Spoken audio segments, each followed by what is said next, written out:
Le voyage du pape en Turquie et au Liban, le premier de son pontificat, n'a pas déçu. Il a largement répondu à toutes les attentes.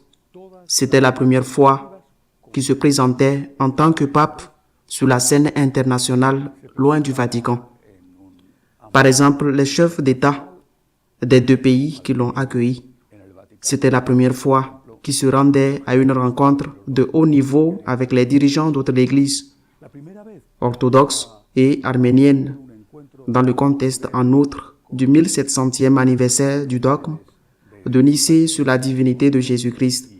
C'était la première fois qu'il se rendait dans un pays à majorité musulmane comme la Turquie, et aussi, ce qui n'est pas négligeable, la première fois qu'il se rendait dans un pays directement en guerre, certes pas au même niveau que Gaza, mais avec les bombardements israéliens et les attaques de milices pro-iraniennes, Hezbollah, je veux parler du Liban.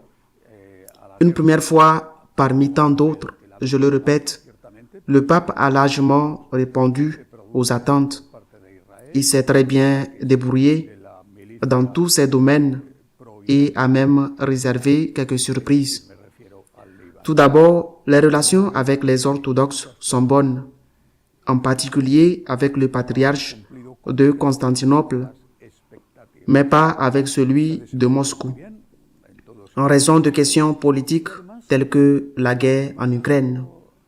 La rencontre avec les orthodoxes, dans le cadre du 1700e anniversaire du Concile de Nicée, a démontré non seulement la sympathie et la bonne volonté du patriarche de Constantinople envers l'Église catholique, mais aussi les limites du dialogue œcuménique. Le patriarche a demandé au pape de modifier le credo catholique, cet ajout postérieur au Concile de Nicée, appelé Filioque, selon lequel les catholiques affirment que le Saint-Esprit procède du Père et du Fils, tandis que les orthodoxes, comme dans le credo original, disent qu'il procède du Père. Ils ne disent pas seulement du Père, ils disent simplement du Père. Le du Père et du Fils a été ajouté au credo catholique pour affirmer que le Fils est de même nature divine que le Père. Il s'agit là d'une question théologique sur laquelle les experts pourraient peut-être s'accorder, mais le patriarche souhaite également que l'Église catholique renonce et réfute le dogme de l'infaillibilité, approuvé lors du premier concile du Vatican, et que le pape soit désormais considéré comme un primus inter pares, c'est-à-dire qu'il occupe une place d'honneur, mais pas de gouvernement dans l'Église universelle. Un primus inter pares, c'est-à-dire quelqu'un qui a du prestige, une opinion, mais qui n'est plus le pasteur universel, comme le reconnaît l'Église catholique. Ce sont des demandes impossibles à satisfaire. Et quand quelqu'un veut quelque chose d'impossible, il me semble qu'en réalité, il ne veut pas non plus d'accord. Si je vous demande la lune et que vous ne pouvez pas me la donner, c'est que je ne suis pas disposé à conclure un accord avec vous. Relation avec les orthodoxes. Le dialogue se poursuit, même si les chances d'une union relèvent du miracle. Je crois au miracle, mais jusqu'à un certain point. En ce qui concerne les relations avec les musulmans, la Turquie est un pays à pratiquement 90%. 90% et quelques pourcents musulmans, avec une minorité orthodoxe et une minorité catholique très petite. Une minorité arménienne également, très petite. Le pape a fait preuve d'une grande finesse lors de cette rencontre avec les musulmans, en particulier en Turquie. D'une part, il a insisté sur le fait que les religions, y compris l'islam et l'Église catholique, ne peuvent être un motif, une justification ou une cause de guerre, et ne peuvent être utilisées à des fins politiques pour justifier des guerres. La grande majorité des dirigeants musulmans sont d'accord sur ce point, mais leurs opinions n'ont aucune importance aucune importance pour les terroristes musulmans qui continuent à tuer les chrétiens ou pour les dirigeants musulmans de certains pays ou lorsqu'un citoyen décide de se convertir au christianisme, au catholicisme ou à une autre confession chrétienne. Il est même passible d'emprisonnement. Nous sommes d'accord pour dire que la religion ne peut être une cause de guerre. Nous sommes presque tous d'accord. Mais il s'avère que ceux qui tuent se moquent de ce que disent ces dirigeants musulmans et des accords qu'ils signent. Le pape a également pris la défense des migrants musulmans, affirmant que le rejet de certains pays occidentaux à l'égard de ces migrants, ceux d'origine musulmane, est généralement dû à un rejet des migrants en général et que c'est là une justification. C'est une affirmation risquée, surtout si l'on tient compte des données, par exemple du nombre de viols commis par des musulmans, qui sont des données objectives et non de la propagande d'extrême droite, ou si l'on pense aux États-Unis, par exemple le meurtre et les blessures graves infligées à un autre garde national devant la Maison Blanche par un Afghan qui avait été accueilli aux États-Unis grâce à l'accueil généreux réservé aux Afghans. Après la reconquête du pays par les talibans, ou encore la nouvelle qui a été annoncée cette semaine concernant une fraude massive dans l'un des États américains et le Minnesota, où une association, ou du moins de nombreux membres de l'association des Somaliens de cet État, où la communauté est très nombreuse, se sont livrés à une fraude à l'État afin d'envoyer au moins une partie de ces fonds en Somalie pour soutenir la guérilla terroriste. Le pape affirme donc que le rejet des musulmans fait partie du rejet général des immigrants, mais certains éléments pourraient permettre de contester cette opinion du pape. Quoi qu'il en soit, il faut traiter les musulmans avec des gants. Mais là, dans ce contexte, il s'est produit quelque chose d'étonnant et d'étrange. Pour le moins, et tous les médias en ont fait état. Une visite à la mosquée bleue, la principale mosquée d'Istanbul, une visite touristique.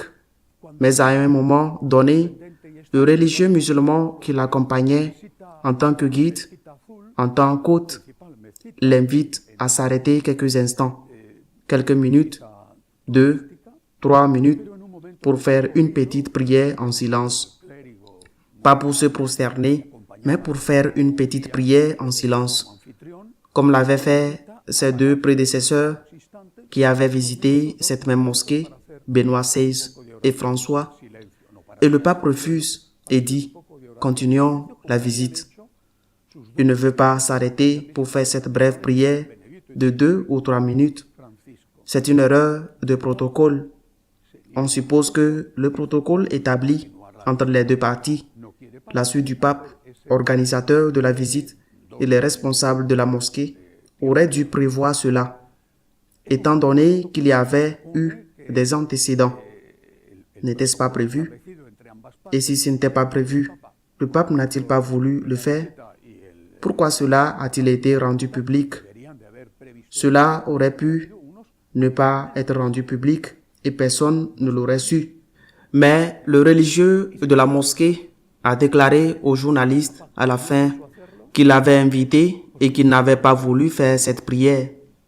Quelque chose d'étrange, de frappant, que certains, à tort ou à raison, ont interprété comme le fait que le pape ne voulait pas déranger les secteurs les plus conservateurs de l'islam, qui avaient vu de mauvais œil que ses deux prédécesseurs, Benoît XVI et François, aient fait cette brève prière dans un temple musulman. Est-ce la raison? Nous ne le savons pas. Il est étrange qu'il n'ait pas été prévu que le pape ne ferait pas la prière et qu'une fois qu'il a dit non, il l'a dit non pas à voix haute, mais à la personne qui l'accompagnait, qu'il a ensuite rapporté aux journalistes. Tout cela est étrange. Quoi qu'il en soit, cela peut servir de leçon. Le pape ne veut pas prier dans un temple d'une autre religion, point final. Mais le fait est que de nombreuses églises catholiques et cathédrales, par exemple en Italie, et pas seulement en Italie, sont mises à la disposition des musulmans pour qu'ils puissent y faire leurs prières pendant le Ramadan et pas seulement à cette période. Même au Vatican, il n'y a pas eu cet événement historique contesté par certains, à savoir que l'on cède aux érudits, aux chercheurs qui étudient et préparent leurs thèses à la Bibliothèque Vaticane, une salle où ils peuvent prier sans avoir à sortir du Vatican et à y entrer. Si le pape dit « je ne prie pas dans un temple musulman », ne faudrait-il pas dire la même chose? Je ne prie pas dans un temple musulman, peut-être parce que je ne veux pas déranger les musulmans conservateurs qui se sentiraient offensés si je le faisais. Et ne faudrait-il pas dire la même chose? Vous ne priez pas dans une église catholique, peut-être parce qu'il ne faudrait pas déranger les catholiques conservateurs qui se sentent offensés lorsque des prières d'une autre religion sont faites dans un temple catholique. C'était un hasard, c'était délibéré. Cela a bien sûr fait beaucoup parler. Et le temps nous dira si cela aura des conséquences. Prochaine étape de la visite, le Liban. La rencontre avec le peuple de Dieu en Turquie a été minime, car il y a très peu de catholiques, mais elle a tout de même été très agréable. Pour le pape, c'est au Liban qu'il a rencontré les catholiques, qui représentent un pourcentage important, toujours minoritaire, mais une grande minorité de la population.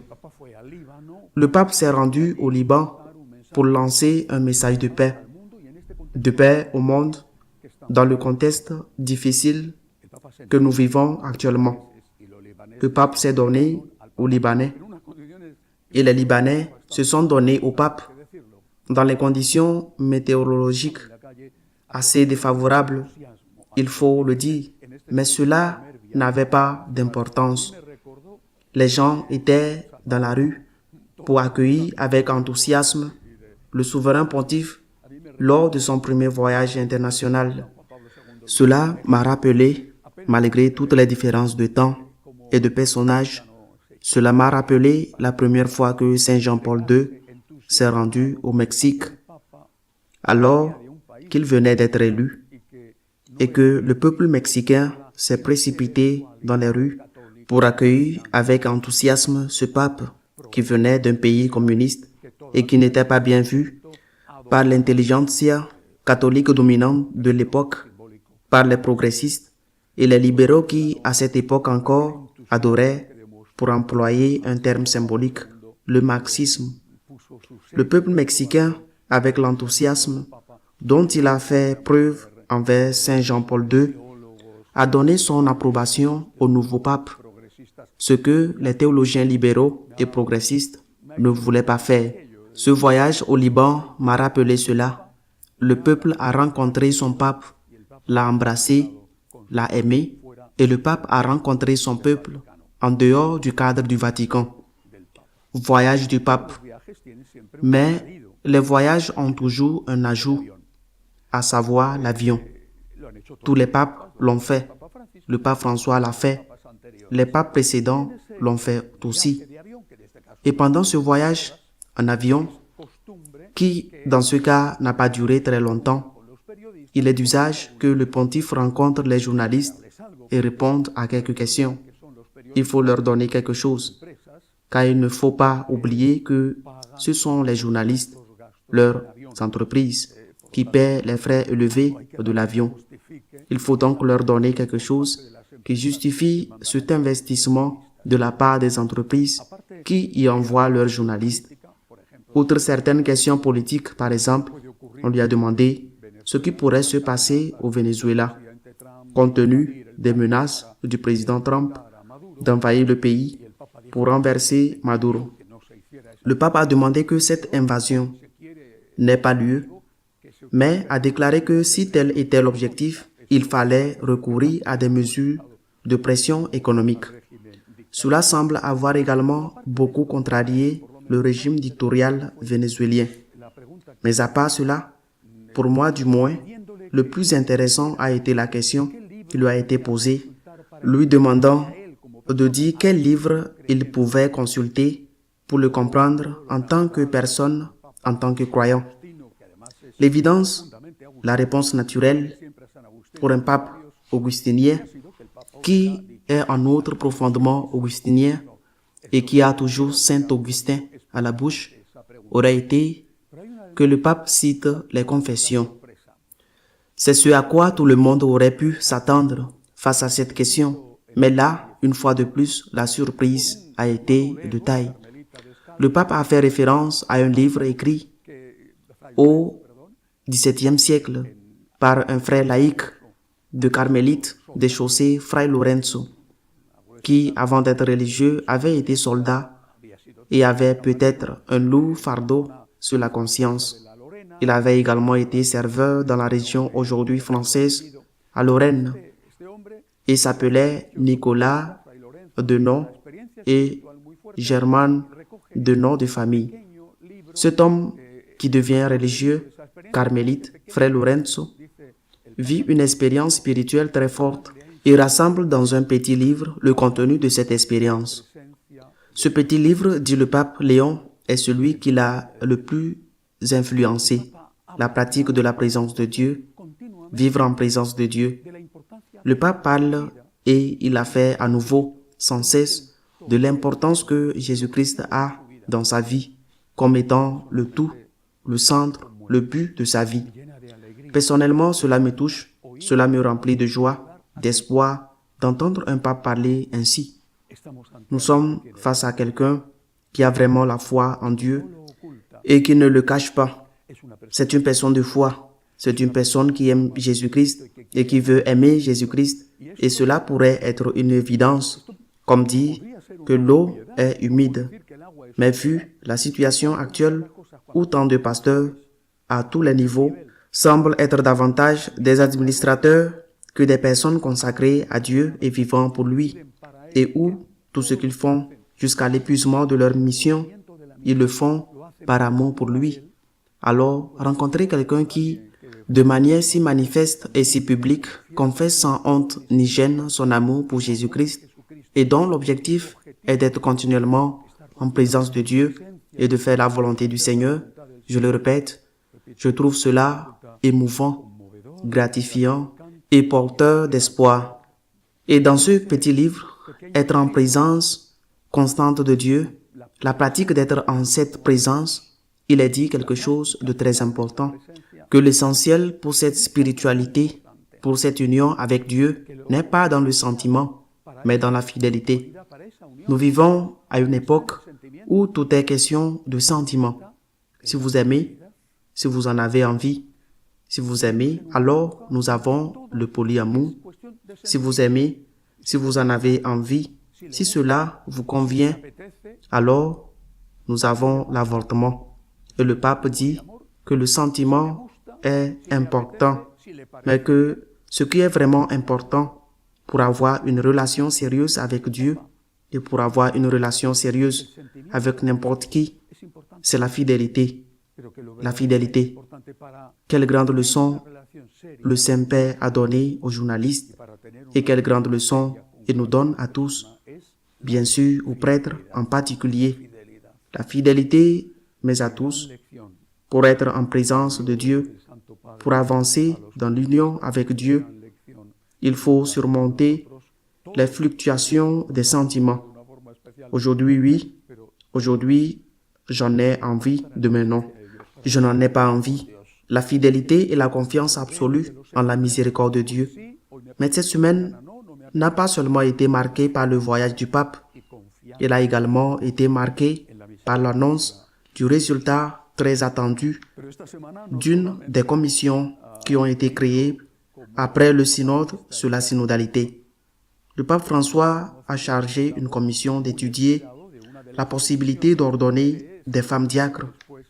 Il faut dire qu'il s'agissait de la troisième commission chargée par le pape François sur ce sujet et que les deux précédentes avaient déjà conclu que cela n'était pas possible, avec bien sûr des divergences d'opinion entre les membres, nommés de manière discrétionnaire. Eh bien, cette fois-ci, troisième commission sur le même sujet et troisième résultat identique. Les femmes ne peuvent être admises dans l'ordre sacré et le diaconat est la première étape de l'ordre sacré, le premier degré du sacrement de l'ordre, du sacrement du sacerdoce. Par conséquent, les femmes ne peuvent être admises comme diaconesses. Compris cela? Dans cette perspective, si on les comprend comme dans certains cas passés de l'histoire, comme un type de service par exemple dans l'Église primitive, le baptême par immersion, les hommes et les femmes entraient dans la piscine vêtus d'une tunique et lorsqu'ils se mettaient dans l'eau, leurs vêtements collaient à leur corps. En sortant de l'eau, par pudeur, certaines femmes aidaient les prêtres ou les diacres et les couvraient immédiatement de vêtements secs. C'était une forme de diaconie comprise comme un service, mais non comme une participation au sacrement de l'ordre. Pour la troisième fois, une commission, je le répète, dont les membres ont été sélectionnés et certains d'entre eux sélectionnés pour arriver, oui, à la diaconie féminine et donc au sacerdoce et à l'épiscopat féminin. Pour la troisième fois, la commission a dit non. Je pense que cette question, même si la commission dit qu'elle n'est pas définitivement close, je pense que cette question, si elle n'est pas définitivement close, est close pour très longtemps. Je ne pense qu'après 3 commissions, le pape ait envie de nommer une 4e commission pour étudier cette question. Qu'est-ce que cela signifie? Eh bien, que 2 des questions les plus épineuses auxquelles le nouveau pontife devait faire face, à savoir le mariage homosexuel et le diaconat féminin, ont été résolues. Car la semaine précédente, la Congrégation pour la doctrine de la foi a déclaré que le mariage est uniquement l'union d'un homme et d'une femme. Et sans le mentionner, elle a déclaré que les unions homosexuelles ou lesbiennes ne pouvaient pas être appelées mariage. Et maintenant, la commission sur le diaconat féminin déclare que cela n'est pas possible. 2 des questions les plus complexes, susceptibles d'entraîner une division encore plus grande au sein de l'Église, ont déjà été résolues.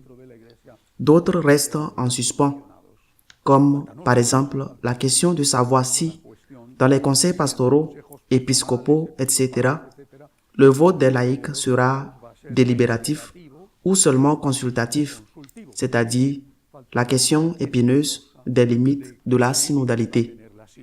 Il reste également la question de la messe traditionnelle, mais au moins 2 des questions les plus difficiles sont, je pense, résolues, ce qui favorise grandement l'objectif du pape qui est d'unir une Église très divisée. Nous devons continuer à prier pour le pape et à le soutenir dans cet objectif qui est d'unir l'Église, d'être un messager de paix dans un monde divisé et dans une Église divisée. L'unité sans manquer à la vérité. Prions pour le pape. À la semaine prochaine, si Dieu le veut.